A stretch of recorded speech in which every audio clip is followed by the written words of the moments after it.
I do, though, make the point at the end that where a lot of commentators and a lot of politicians say there's no way you could ever have Tony Abbott back, my point is quite the opposite.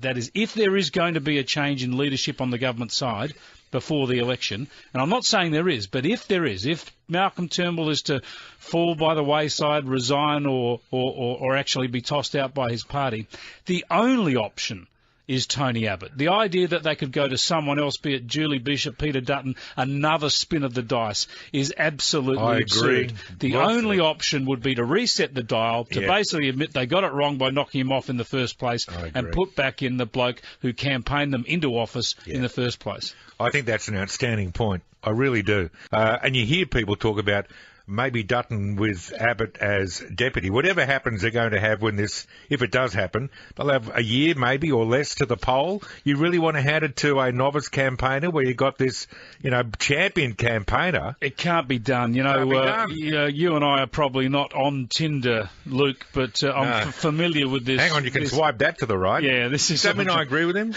If I swipe to the right? I think swipe to the right is to get rid of them, and to the left is, I don't know, I'm not on it, but this is, I think this is the modern parable, isn't it? That if you're tossing leaders aside like this, it's almost political Tinder. You don't want that. So if there is to be, look, honestly, I think probably what the government needs to do is to take its druthers. That is, go to the election with Malcolm Turnbull and take what's coming its way. But if there is any leadership change, it can only be back to Tony Abbott, because he's the person that was overwhelmingly voted in 2013, and the electorate never got to have their say on him. So go back, reset, a bit like Kevin Rudd, I'm afraid, but reset and go back to the original leader and then see how you go.